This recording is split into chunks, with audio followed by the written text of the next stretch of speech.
Friends, आप सबका एक बार फिर से स्वागत है एमजी पॉलिटेक्निक के इस यूट्यूब चैनल पे। हम लोग प्रीवियस वाले लेक्चर का कंटिन्यूड वर्जन पढ़ रहे हैं, यानी ये आपका लेक्चर नंबर अब क्या हो गया 2.20 ठीक है। इससे पहले वाले लेक्चर में हम लोग ने क्या क्या चीज़ें डिस्कस की थी। डिस्कशन ये किया था कि एक क्वेश्चन लिया था, उस क्वेश्चन को हम लोग ने दो चीज़ें निकाली थी, रिजल्टेंट और डायरेक्शन, और उसको हम लोगों ने मतलब समीकरण की सहायता से यानी एनालिटिकल मेथड से उसको प्रूव किया था।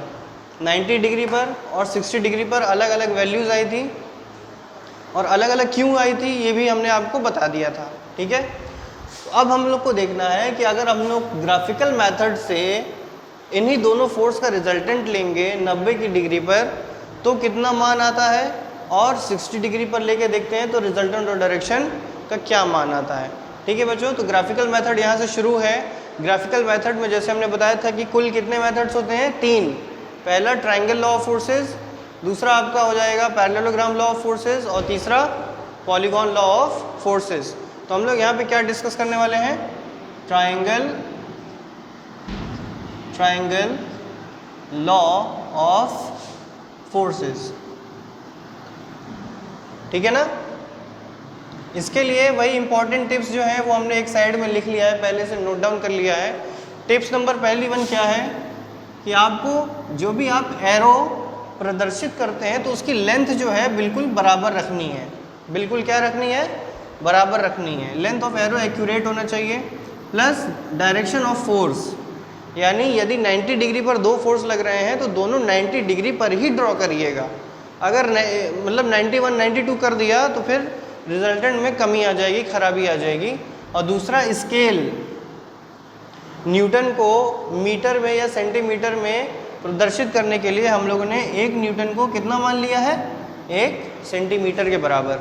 ठीक है, तो आपको क्या करना है, सबसे पहला केस लेना है। सबसे पहला केस क्या है, देखिए बॉडी एक दी हुई है, ठीक है।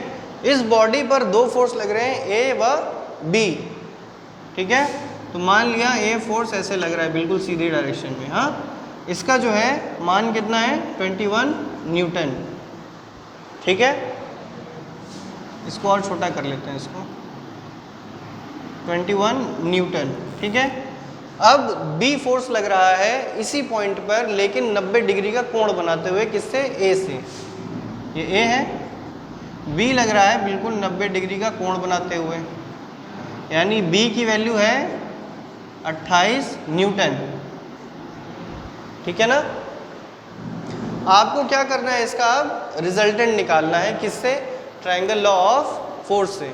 तो ट्रायंगल लॉ ऑफ फोर्स में हमने क्या पढ़ा था, यदि दो फोर्स दिए हों तभी आप इसका इस्तेमाल कर सकते हैं, यानी सिर्फ दो फोर्सेस अगर दिए हुए हों तभी आप इसका इस्तेमाल कर सकते हैं। तो कैसे करेंगे, पहले फोर्स ए को मेज़र करके ड्रॉ करेंगे। ठीक है, उसके बाद जहाँ वो ख़त्म हो रहा है, जिसका उसका एरो आ रहा है, हेड आ रहा है, वहीं से बी फोर्स का टेल बना देंगे। टेल बनाएंगे कितनी डायरेक्शन में, जो कि डायरेक्शन यहाँ दिया हुआ है 90 डिग्री का, 90 डिग्री के डायरेक्शन में। ठीक है, तो आइए हम लोग बनाना शुरू करते हैं। इसके लिए हम प्रॉपर एक स्केल आपके लिए लेके आए हैं, जाकि आपको ज़्यादा समझ में आए। ठीक है, अब देखिए बच्चों, ए फोर्स का मान दिया है 21 न्यूटन, आपने स्केल में माना है 1 न्यूटन इक्वल्स टू 1 सेंटीमीटर।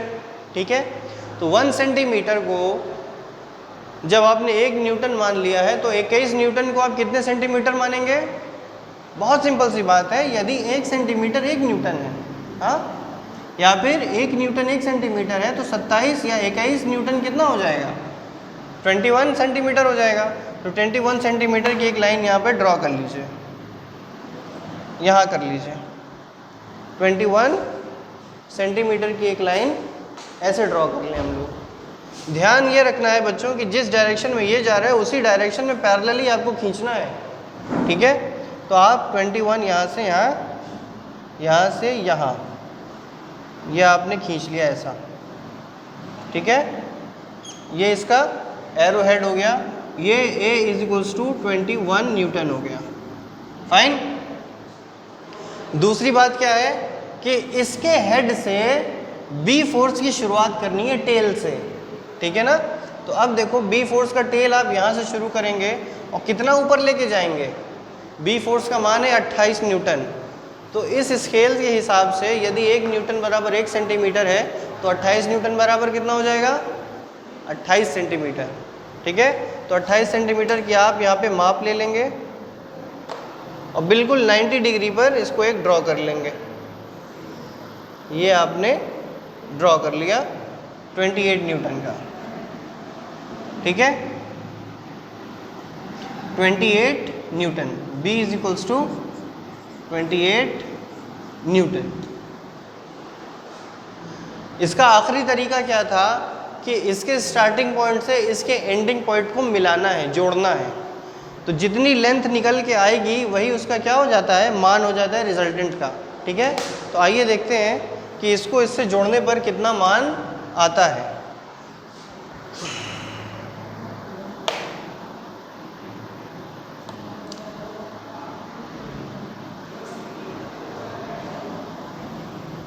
ये यहाँ तक आया बच्चों 30 सेंटीमीटर, क्योंकि 30 सेंटीमीटर के आगे स्केल जाएगा नहीं, ठीक है। और उसके बाद यहाँ से और आगे बढ़ा लेते हैं तो आपका आता है 5 सेंटीमीटर, 5 सेंटीमीटर। ये यानी ये जो डायरेक्शन है, ये जो डायरेक्शन है ये कितना है, ये वाला एंगल थीटा या ये वाला एंगल थीटा, ठीक है। इसकी वैल्यू कितनी आ गई, स्केल से नापने पर आ गया है आर की वैल्यू 35 न्यूटन। कुछ आप लोग को याद आ रहा होगा बच्चों कि जब हम लोग ने एनालिटिकल मेथड से इसको सॉल्व किया था तो दोनों का मान 21 और 28 फोर्स का मान जब आप 90 डिग्री पर लिए थे तो रिजल्टेंट कितना आया था, 35 न्यूटन का, ठीक है। अब मेरे पास अभी प्रोटेक्टर नहीं है, नहीं तो मैं आपको नाप करके दिखाता कि ये एंगल और ये एंगल कितना है। बेशक इसमें कोई शक नहीं है कि जितना एंगल उस वक्त आया था 36 पॉइंट समथिंग आया था, ये 36, ये वाला 36 पॉइंट समथिंग एंगल पे ही बन रहा होगा, ठीक है। मैं आपको बस दिखाना चाह रहा था कि जो चीज़ आप इतना समीकरण से सॉल्व करते हैं एक्यूरेटली, अगर आप एरो से, लेंथ से और स्केल की मदद से अगर आप बना लेंगे तो आपको तुरंत बन जाएगा।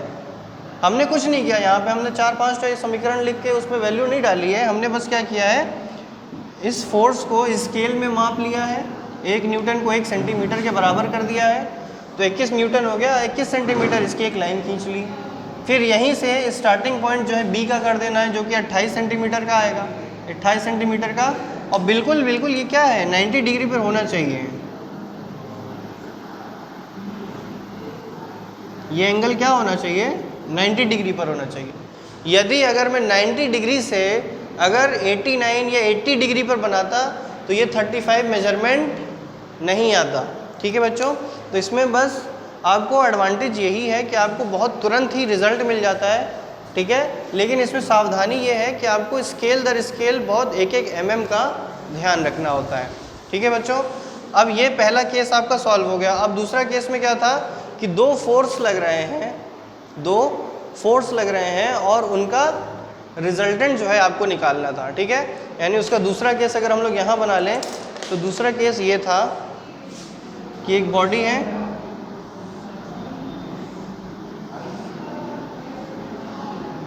एक बॉडी है, इस पे दोनों फोर्स लग रहे हैं। एक फोर्स ए लग रहा है 21 न्यूटन का, ठीक है।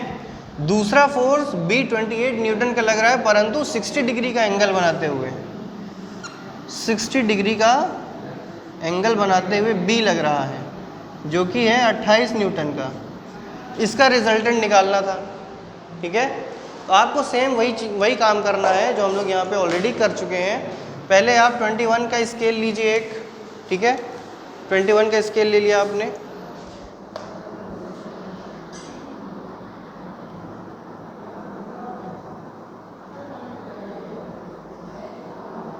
ये आपने 21 का स्केल ले लिया, ये इसका एंडिंग पॉइंट है ना, ये 21 न्यूटन।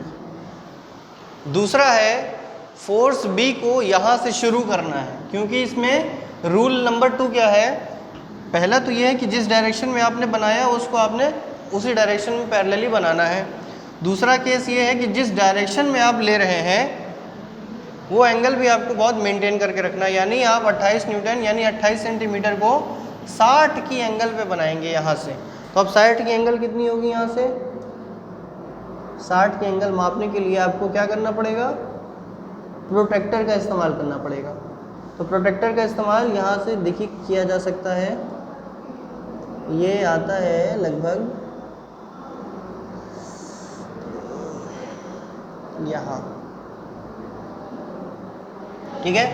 अब देखिए 28 सेंटीमीटर की लाइन हम यहाँ से ड्रॉ कर रहे हैं।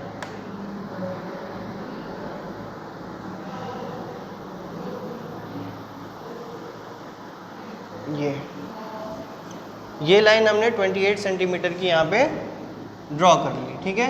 और इसका एंगल कितना बनाया है? 60 डिग्री का, ठीक है। इसके बाद आखिरी स्टेप क्या है? सबसे लास्ट स्टेप क्या है कि इसके स्टार्टिंग पॉइंट से इसके एंडिंग पॉइंट को जोड़ देना, ठीक है। और उसके बाद उसको माप लेंगे कितना वैल्यू आया है। तो आइए इसको जोड़ के देखते हैं ये कितना आता है।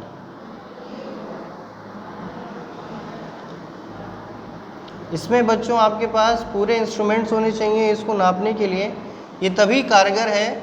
नहीं अगर किसी के पास भी कोई भी इंस्ट्रूमेंट नहीं है तो उससे वो काम नहीं किया जा सकता।